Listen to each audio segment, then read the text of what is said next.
natin yung ano. Here's your question. If we learn from our mistakes, why are we always so afraid to make a mistake? Hindi ko lang ate yan. If we learn from our mistakes, why are we always so afraid to make a mistake? I believe, ladies and gentlemen, the best thing that I could say is just, we are human beings. We are not perfect. We do things that tend to become mistakes. But yet, through mistakes, we become stronger. And we always learn how to value our life. Through mistakes, we do something what is right from what is wrong. But yet, we still people do mistakes because only one person can be perfect, and that is God. And we, as a human being, life is always be like God. There will always be a time that we will make mistakes in every actions, thoughts, and do in our everyday living in this world.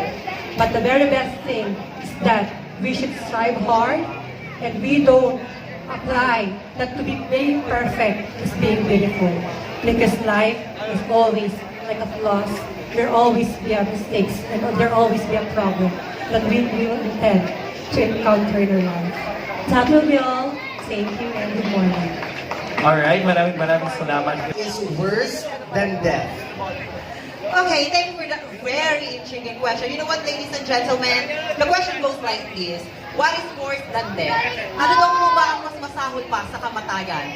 Kung ito po ay napakinggan nyo na, although it sounds cliche, pero uulitin ko po na ang mas masahol pa sa kamatayan ay ang mabuhay ng wala tayong ginagawa sa buhay dahil walang kabuluhan ang buhay na binigay. Opo, karapatan ng bawat isa ang mabuhay. Ngunit nasa ating mga kamay kung paano natin gagawing meaningful o makabuluhan ang buhay na ibinigay sa atin. Lagi po natin tatandaan, isang beses lang po tayo mabubuhay. Kaya gawin na po natin kung ano yung alam natin na tatatak ang ating legasiya sa mga taong makakasalamuhan natin na kahit mamatay tayo, matatandaan tayo ng kahit sinong taong nakasama natin. Because I always believe on what Mother Teresa says, don't wash the dishes because there's someone told you to do so, but wash the dishes because there's someone will eat after you. Meaning, huwag tayong makasarili. Gumawa tayo ng bagay, huwag lamang para sa ating sarili, kundi sa kapakinabangan ng mga tao at sa ating komunidad. Dahil ako, hindi ako takot mamatay dahil alam ko sa sarili ko. As a transgender beauty queen, nagawa ko ang buhay kong makawaluhan dahil ginamit ko itong stage na to sa bawat pagsali ko sa mga patimpala upang magulat ang mga tao kung ano ba ang lugar namin sa lipunan as a member of the LGBT. So para sa akin, yaan ang mas masahol pa sa kamatayan, ang mabuhay ng walang patutunguhan. And I thank you. Maraming. Here's your question. If life is so short, why do we do so many things we don't like and like so many things we don't do? Hindi ko lang ha? If life is so short, why do we do so many things we don't like and like so many things we don't do? Thank you so much for that very mind-boggling question. I'd like to read it again just to clarify my mind and be able to provide the audience and the honorable panel of judges with an opinion that is actually fit for this kind of event. The question goes like this. If life is so short, then why do we do so many things we don't like and like so many things we don't do? Thank you very much.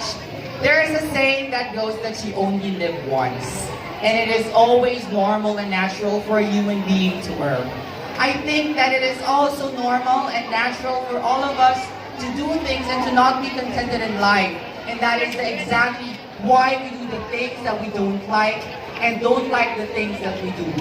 I personally believe that we are all not victims of our consequences. Meron po tayong magagawa sa ating mga buhay. Maikli lamang ang buhay. Pero if you're able to live your life to the fullest, and if you're able to do it not just in the service of yourself, but for also the service of others, I think life always becomes meaningful. Because at the end of the day, what you do for yourself dies with you, but what you do for others remains eternal. Muchísimas gracias. Maraming salamat, Miss Nicole Cordove. Your question, let's pay your words back.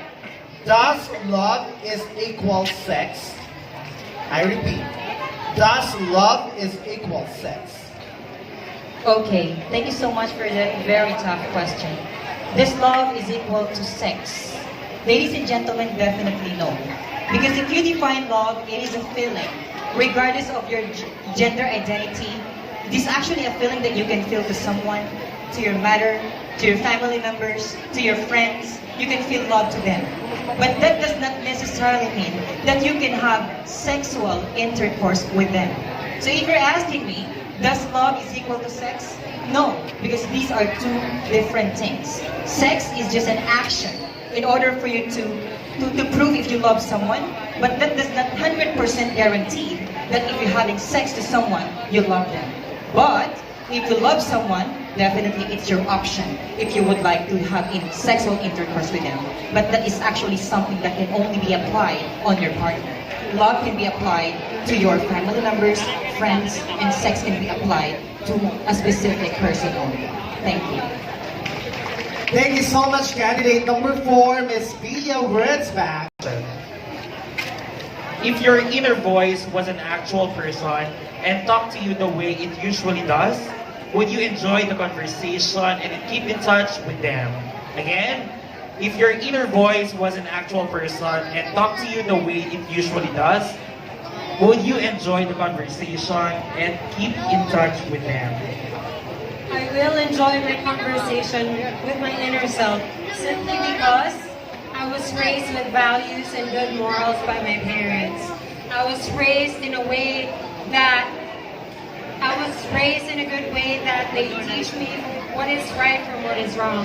And in this simple upbringing by my parents, I can say that I have become a better person. The person that I am today is morally strong and grounded. So if I will be keeping in touch with my inner self, then totally I would be enjoying the conversation because I have a rich childhood and I know to myself that the people around me loves me for who I am and accept me and understand me, and the rest will follow. If you love yourself, if you know how to accept and you love yourself, then eventually the people around you, it's like a domino effect. Love will come. Thank you. Thank you so much, Miss Maxine Medina. Maraming salamat. Ang ganda niya, di ba? Naintindihan mo? She has a slim body compared to me. Oo. Sabi mo. Ulit, ano?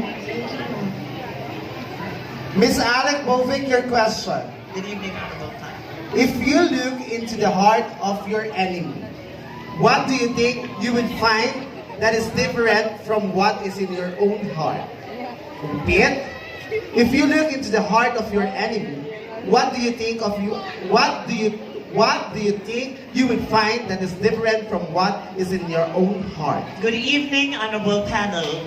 Even the most notorious criminal have a soft spot in their heart. And as I look into the heart, pag nakita ko na yung puso ng aking kaaway, what would I look at now? What would I see? In behalf of me, reflecting to it. There's only one thing that unites the world, that makes misunderstanding, and there is war because of this. And that is what we cannot deny the fact. When a person looks up and has this specific plight of what we call achievement, then insecurity reigns in an ugly heart. That's what I see from my enemy. And that there's only one thing I would like to see from him, na kailanman ang tayong parehas tayo magkakaiba yan ng personalidad. Maaaring may mga hindi ako magagawa na kaya mong gawin. So listen to my heart as you reflect in mine. Because the best way to cope up an insecure heart is definitely to accept wholeheartedly that all of us are different, but I can never be or replace the uniqueness in you as easy as like that. Thank you.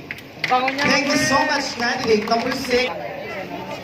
How much of your decision making is based on free will? How much of our decision making is based on free will? How much of our decision is based on our free will? You know what, ladies and gentlemen, to tell you frankly, I certainly believe that based on my experience, there is only 50% of my free will that is based on our decision making, on my decision making. Why do I say so, ladies and gentlemen? I always believe that no man is an island.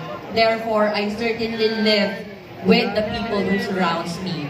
And with the degree of decision making, there will always be based on the people who surrounds me. Not because of my free will, but then again, because of the environment that surrounds me. Yes, I may say that everyone of us has his own decision making, but then again, it is the surrounding that will affect our decision in the entire life. Because I always remember that God has granted us the serenity to accept things we cannot change, the wisdom to know things, and the courage to change the difference. Thank you very much. Maraming salamat.